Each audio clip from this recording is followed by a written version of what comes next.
법무법인 해암 김포 분사무소에서 근무하고 있는 유철원 변호사라고 합니다. 2003년도에 동국대학교 법학과에 입학했습니다. 사법시험을 본격적으로 준비한 건 2009년도였고요. 2013년에 1차 시험을 합격을 했고요. 2014년에 이제 2차 시험에 불합격을 했고, 그 이듬해 이제 2015, 16까지 시험은 봤으니까 한 5년, 6년 정도 한 것 같아요. 매일 새벽 4시 반 기상을 했고요. 9시 반 정도에 잠을 잤는데, 오로지 공부에 이제 쏟았다고 생각이 들고, 전화기가 없었고요. 온전히 몰입을 할 수 있던 시간이어서 떨어졌는데 지금 돌이켜보면 굉장히 행복한 시간이었고, 뭔가를 최선을 다했다라고 할 때 누구한테 부끄럽지 않게 이야기를 할 수 있는 또 시간이었던 것 같습니다. 좀 많이 좌절했었어요. 최선을 다했기 때문에 그만큼 딱 좌절을 했던 것 같아요. 그래서 에너지가 많이 좀 고갈이 됐었고, 운명이 좀 원망스러울 정도로 좌절했던 것 같아요. 책도 보기 싫고, 그 관련된 비슷한 것도 하기가 싫었어요. 법 관련된 거 비슷한 것도 보기도 싫고, 법륜 스님의 증문즉서를 들었었는데, 그때 이제 스님께서 20살이 넘으면 자기 인생 자기가 책임을 져야 된다라는 말씀을 하셨거든요. 스스로 약간 그 말씀을 듣고 부끄러움을 좀 느꼈습니다. 저는 제 인생을 책임지지도 못하고 있고, 집안 형편이 어려운데 제가 져야 될 짐을 지금 나머지 가족들이 다 지고 있는데, 이렇게 시간을 보내는 거는 좀 여러 사람들한테 폐를 끼치는 게 아닌가라는 생각을 했었어요. 아무 곳에나 다 원서를 넣었어요. 법 관련 법무팀은 안 넣었어요. 시화공단에 있는 작은 그 부동산 중개업소 공장을 대상으로 하는, 거기서 연락이 한 군데 와서 그냥 고민도 없이 바로 그쪽으로 시흥으로 갔습니다. 공장 부동산 매매 임대 거기 영업 일을 했어요. 고객 발굴을 하고 빈 공실을 찾아서 매칭을 시켜드리는 일을 했었는데, 2년 동안 전화기도 없이 살았었고, 사람을 거의 말도 안 하고 그렇게 수험생활을 보냈었기 때문에 거절이든 뭐든 누군가를 만나서 이제 대화하는 게 좀 사람이 그리웠던 것 같아요.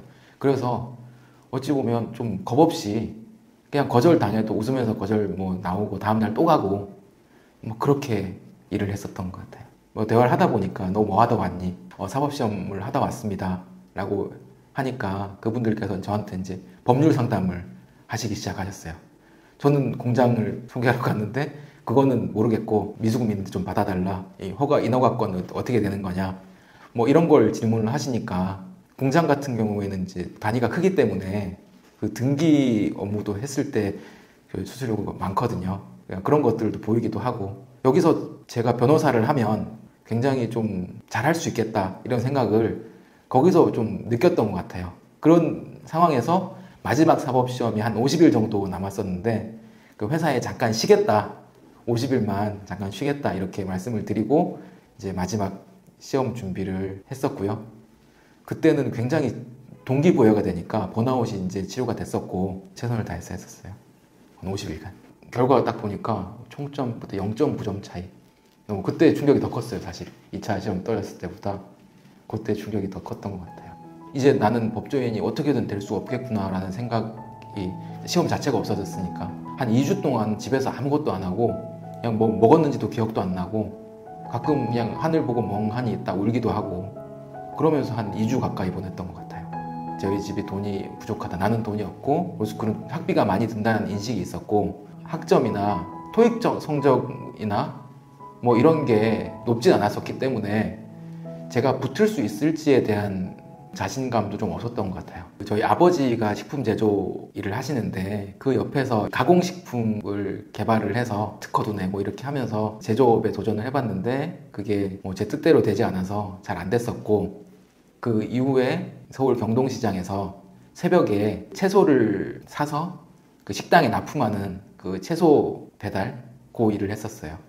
광화문, 그 다음에 이태원, 판교 이렇게 돌아서 오는 코스로 해서 이렇게 배달을 하고 돌아와서 전표 정리하고 퇴근하는 그런 일을 했었습니다. 시장에 나와보니 각자의 어떤 모습으로 너무 잘 사세요. 너무 행복하게 사시고 행복해 보였어요. 그렇게 사시는 분들, 자기 어떤 역량을 발휘하면서 각자의 모습으로 다양하게 살아가시는 모습들이 저는 부럽다는 생각을 했었어요. 제가 알고 있던 그 길이, 저는 전문 줄 알고 있었는데 전부가 아니구나, 이런 것들을 배웠거든요.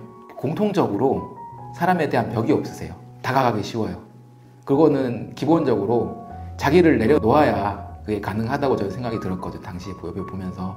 그래서 그 몸에 배어있는 그런 모습을 보면서 나도 누군가가 이제 다가오기 쉬운 사람이면 좋겠다라는 걸 좀 느끼게 됐고, 그렇게 하기 위해서는 자기를 고집하지 않고 또 자기를 내세우지 않는 마음가짐으로 살아야겠다라는 걸 그때 좀 느끼고 배웠던 것 같습니다. 이 일이 내가 앞으로 오래 할 일이라는 생각이 좀 덜 들었던 것 같아요. 이 몸을 써서 하는 일이 당장에 이제 수입을 주지만 저한테 제 입장에선 그렇게 느꼈던 것 같고, 그래서 그때 새벽에 나가 일을 하고 오후에 일찍 끝났는데 공인중개사 시험을 이제 준비를 했어요. 근데 뭐 2달 정도 공부를 했는데 이제 합격을 했고, 그래서 이제 그걸 이제 차근차근 준비를 한 것 같아요. 2017년까지는 그 일을 했었고 2018년도에 회사에 원서를 넣었었는데, 여러 군데 넣었었는데 회사 법무팀에서 연락이 와서 이렇게 법무팀에 입사를 하게 됐습니다. 일을 더 하다 보면 변호사하고 변호사 아닌 분들하고 어떤 그 말의 힘이라고 해야 되나요? 제가 이렇게 내부적으로 올리는 의견하고 외부적으로 변호사 의견하고 어떤 부딪혔을 때 당연히 뭐 변호사 의견이 좀 우선되고, 그때 좀 처음 느꼈던 것 같아요. 그 사무실 안에서 변호사와 변호사 아닌 사람의 어떤 차별, 이렇게까지 다른 대우를 받는구나 하는 걸 처음 느꼈던 것 같아요. 회사에서 조금 스트레스를 받았던 날이 있거든요. 퇴근길 2호선 라인이에요. 저기 강남, 서초 이렇게 지나가는. 강남에 로스쿨 학원이 있다는 거는 알고는 있었고, 근데 그날따라 문득 한번 그냥 가보고 싶은 마음이 들었어요. 아무 뭐 없이 그냥 내리고 싶다라는 그냥 충동? 그래서 무작정 내렸고, 학원이 정확하게 어디 있는지도 몰랐는데 내려서 찾았습니다. 학원이 어디 있는지. 무작정 가서 상담 좀 받고 싶은데요 라고 하니까 상담을 해주시더라고요. 그분께서 갈 수 있는 로스쿨이 있다라는 취지로 말씀을 해주셨어요. 그 다음날부터 거기에 따른 검색도 해보고 어떻게 갈 수 있는지 좀 자료 수집도 해보고 36살 때 본격적으로 로스쿨 준비를 시작했습니다. 준비 처음 시작했을 때는 토익하고 리트 어느 정도 공부를 할 때까지는 회사 생활하고 이제 로스쿨 준비를 같이 병행을 했었고요. 그 다음에 리트 한 2달 정도 남겨놨을 때 리트에 좀 욕심이 생겨서 회사를 그만두고 이제 리트 시험 준비를 했습니다. 제가 시장 생활, 뭐 회사 생활 하면서 나는 어디서든 먹고 살 수 있다라는 그 자신감이 있었기 때문에 사실 이 회사를 나와도 나는 뭘 해서든 먹고 살 수 있다라는 생각은 있었고요. 그래서 리트 끝나고 이제 일을 하면 된다라는 생각이었습니다. 사법시험을 경험했던 사람들한테 가산점을 준다고 알려진 학교가 그 영남대학교였거든요. 자소서를 좀 잘 쓰면 변호사 시험에 합격할 수 있다는 내용들을 어필을 잘 하면 가산점을 좀 많이 준다라는 그 소문이 있었고, 실제 그렇게 입학들을 해서 변호사 시험의 합격률이 아주 높았던 학교였고요. 영남대를 염두에 두고 3월부터 자소서 준비를 했고, 거기에 맞는 어떤 어필할 수 있는 자료들도 모았고요. 학점은 제가 동국대 법학과 나왔고 4.5점 만점에 3.75점이었고 토익은 745점이었어요. 낮은 점수긴 했는데 자소서를 좀 잘 써야겠다 이런 그 전략으로 준비를 했습니다.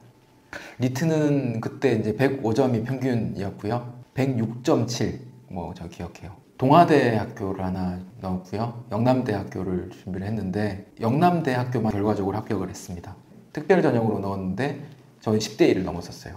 너무 기분이 좋은데 그냥 정신없이 얼떨떨하게 합격했구나 이렇게 지나갔던 것 같아요. 저희 직장 다니면서 조금 모아놓은 돈이 있었고 생활비는 뭐 대출이나 마이너스 통장 같은 걸로 해결했고요. 등록금은 제가 이제 소득 분위가 낮아서 전액 장학금으로 졸업을 했습니다. 좀 로스쿨 돈이 많이 들어가는 줄 알았는데 장학 제도가 잘 되어 있어서 그 부분이 너무 만족스러웠고 참 감사한 마음이었어요.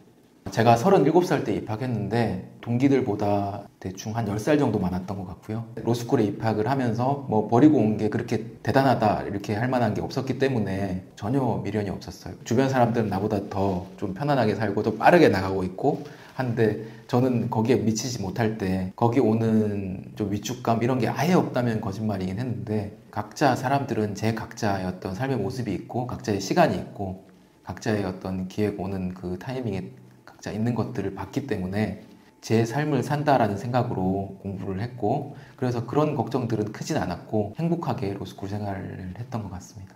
사법시험이 이제 객관식 부분은 많이 도움이 돼서 사례형 같은 경우에도 그 2차 시험 뭐 경험이 있었기 때문에 그게 부담은 없었는데, 기록형은 이제 로스쿨에서 처음 접했거든요. 마지막까지 점수가 안 나와서 그 부분 때문에 좀 고생을 했는데 부담 없이 그리고 꾸준하게는 공부는 했었어요. 일주일에 한 40시간 딱 잡아놓고 하루에 8시간씩 주말 쉬고 뭐 크게 무리가 없었습니다. 사법시험을 좀 열심히 공부를 했던 게 도움이 됐고요. 변호사 시험 끝나는 날 해방감이 정말 말로 표현이 안 되고요. 그때 비가 살짝 왔던 걸로 기억하거든요. 그 거리를 그냥 걸어 다녔어요.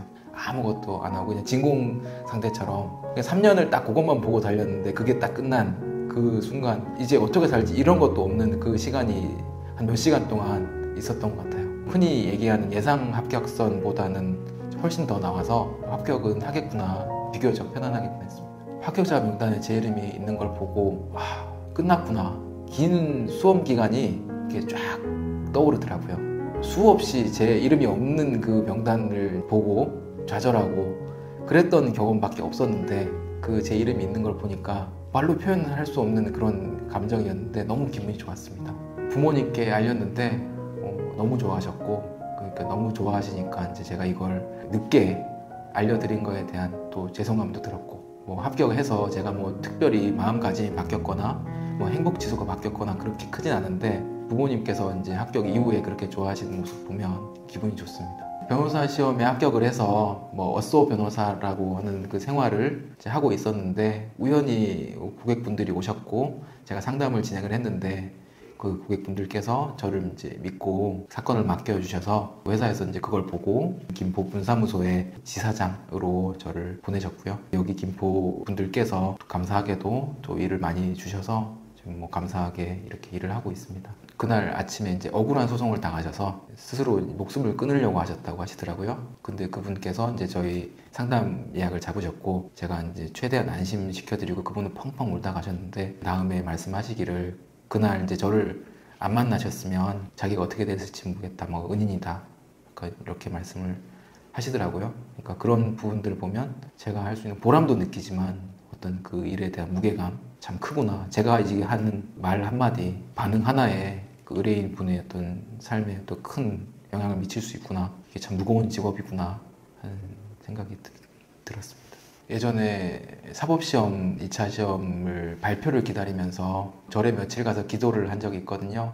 그때 이제 기도 내용이 제 그릇이 되면, 내가 감당할 수 있는 그릇이 되면 시켜주십시오 라는 내용의 기도였어요. 그 해 불합격을 했고 그때 내심 그냥 시켜달라고 할 걸 그랬나 뭐 이런 생각을 하기도 했거든요. 그 이후에 시장이나 공장이나 뭐 회사나 이런 사회생활을 하면서 뭐 부딪히고 꺾이고 이렇게 하는 경험들을 통해서 제 스스로의 이제 그릇이 그래도 좀 감당할 수 있는 정도가 되지 않았을까 하는 그런 생각을 하고 있습니다. 너무 귀하고 또 감사한 경험입니다. 35살 좀 늦은 나이에 회사를 그만두고 로스쿨 준비를 했고요. 뭐 37살에 로스쿨에 입학을 했는데 남들보다 많이 늦었다라고 생각을 했는데 지나고 보니 뭐 제 영역이 분명히 좀 있는 것 같고 제가 할 수 있는 역할도 있는 것 같고 어릴 때 됐으면 그 못했을 생각과 행동과 뭐 이런 부분들이 있어서 늦었다고 생각이 지금 전혀 들지 않고 오히려 의뢰인 분들과 함께 뭔가 좀 눈높이를 맞춰서 공감할 수 있는 사회 경험이 있었기 때문에 지금 일을 하고 있는데 큰 도움이 되고 있습니다. 늦었다고 생각하는 분들이 많으실 거예요. 30대 중반 뭐 내가 할 수 있을까? 저는 뭐 분명히 할 수 있다라는 말씀을 드리고 대신에 간절하게 마음을 다해서 도전을 하셨으면 좋겠고 특히 로스쿨의 경우에는 나이 있는 분들이 입학도 조금 쉽지 않은 부분이 있는 것 같고 변호사 시험 합격률도 통계적으로 조금 높진 않은 편이거든요. 그러니까 그런 것들을 감안을 하시고 진정 원하는가 한번 또 스스로 자문도 해보시고 그 목표를 정해두고 매진하시면 어떤 길이 있지 않은가 그렇게 생각합니다.